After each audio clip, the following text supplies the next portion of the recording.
Assalamualaikum, salam sejahtera. Terima kasih kerana telah memilih channel ini.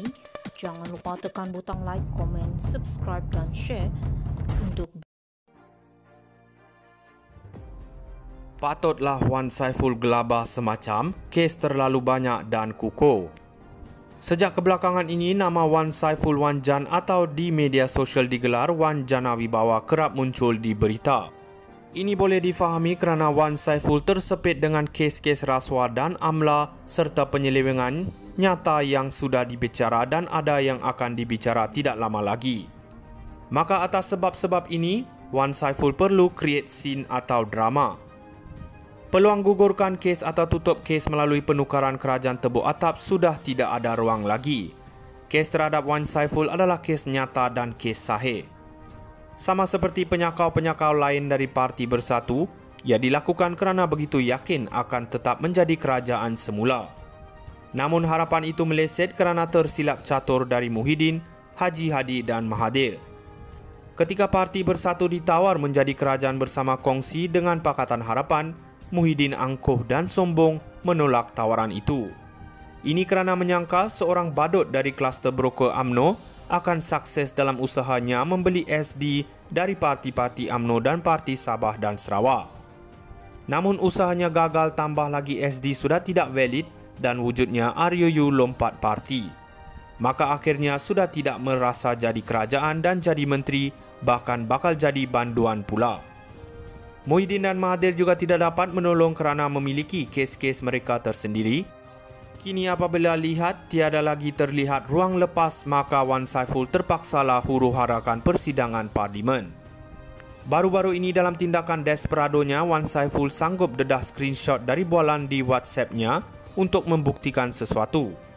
Selain itu, Wan Saiful juga akan dihadapkan ke jawatan kuasa khas parlimen. Ini menambahkan lagi kesengsaraan Wan Saiful. Pada ketika Datuk Seri Najib dituduh macam-macam di media sosial, jentera Parti Bersatu bermain naratif wang sudah masuk akaun Datuk Seri Najib, maka sudah cukup bukti Najib mencuri. Mereka langsung tidak ambil peduli cara wang dimasukkan atau siapa yang memasukkan. Kini terdapat dalam akaun Wan Saiful banyak wang masuk, maka sudah tentulah sudah cukup untuk buktikan Wan Saiful juga mencuri atas dasar yang sama seperti Najib. Kini tentu ramai boleh faham kenapa Wan Saiful perlu kecoh dan huru-harakan parlimen. Sungguh dahsyat, dalam jarak 17 bulan hampir semua pemimpin Bersatu ada kes rasuah dan seleweng. Curian lebih besar terlepas kerana wang berbilion-bilion lagi dibelanja ketika darurat dan perbelanjaan tidak boleh dipersoal. Inilah kisahnya Wan Saiful dan Parti Bersatu dan kenapa mereka perlu huru-harakan parlimen dan negara. Patutlah Wan Saiful gelabah semacam kes terlalu banyak dan kukuh. Sejak kebelakangan ini, nama Wan Saiful Wan Jan atau di media sosial digelar Wan Jana Wibawa kerap muncul di berita. Ini boleh difahami kerana Wan Saiful tersepit dengan kes-kes rasuah dan amla serta penyelewengan nyata yang sudah dibicara dan ada yang akan dibicara tidak lama lagi. Maka atas sebab-sebab ini, Wan Saiful perlu create scene atau drama. Peluang gugurkan kes atau tutup kes melalui penukaran kerajaan tebuk atap sudah tidak ada ruang lagi. Kes terhadap Wan Saiful adalah kes nyata dan kes sahih. Sama seperti penyakau-penyakau lain dari Parti Bersatu, ia dilakukan kerana begitu yakin akan tetap menjadi kerajaan semula.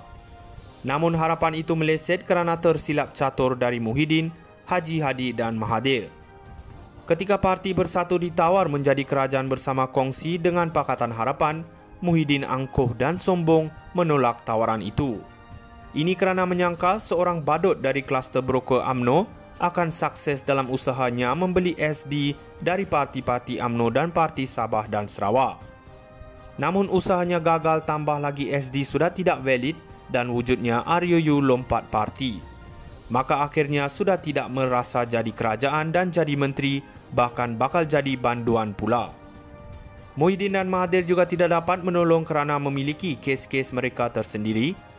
Kini apabila lihat tiada lagi terlihat ruang lepas, maka Wan Saiful terpaksalah huru-harakan persidangan parlimen. Baru-baru ini dalam tindakan desperadonya, Wan Saiful sanggup dedah screenshot dari bualan di WhatsApp-nya untuk membuktikan sesuatu. Selain itu, Wan Saiful juga akan dihadapkan ke jawatan kuasa khas Parlimen. Ini menambahkan lagi kesengsaraan Wan Saiful.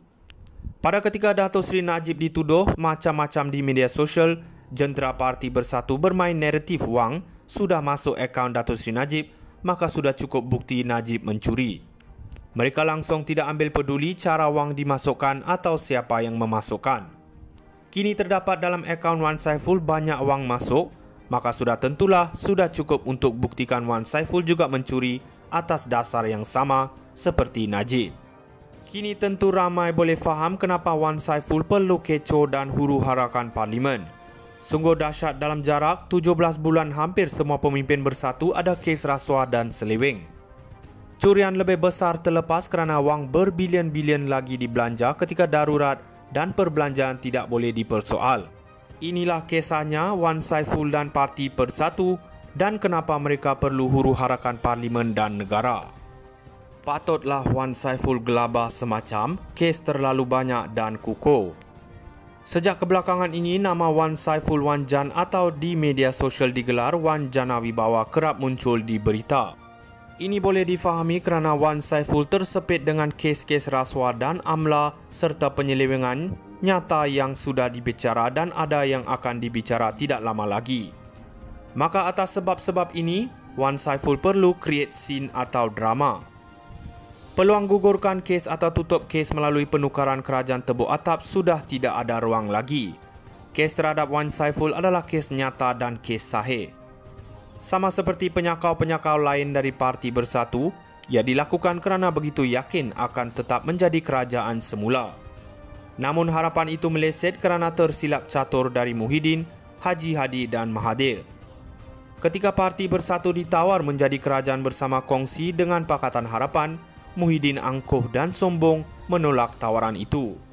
Ini kerana menyangka seorang badut dari kluster broker UMNO akan sukses dalam usahanya membeli SD dari parti-parti UMNO dan Parti Sabah dan Sarawak. Namun usahanya gagal, tambah lagi SD sudah tidak valid dan wujudnya RUU lompat parti. Maka akhirnya sudah tidak merasa jadi kerajaan dan jadi menteri, bahkan bakal jadi banduan pula. Muhyiddin dan Mahathir juga tidak dapat menolong kerana memiliki kes-kes mereka tersendiri. Kini apabila lihat tiada lagi terlihat ruang lepas, maka Wan Saiful terpaksalah huru-harakan persidangan Parlimen. Baru-baru ini dalam tindakan desperadonya, Wan Saiful sanggup dedah screenshot dari bualan di WhatsApp-nya untuk membuktikan sesuatu. Selain itu, Wan Saiful juga akan dihadapkan ke jawatan kuasa khas Parlimen. Ini menambahkan lagi kesengsaraan Wan Saiful. Pada ketika Datuk Seri Najib dituduh macam-macam di media sosial, jentera Parti Bersatu bermain naratif wang sudah masuk akaun Datuk Seri Najib, maka sudah cukup bukti Najib mencuri. Mereka langsung tidak ambil peduli cara wang dimasukkan atau siapa yang memasukkan. Kini terdapat dalam akaun Wan Saiful banyak wang masuk, maka sudah tentulah sudah cukup untuk buktikan Wan Saiful juga mencuri atas dasar yang sama seperti Najib.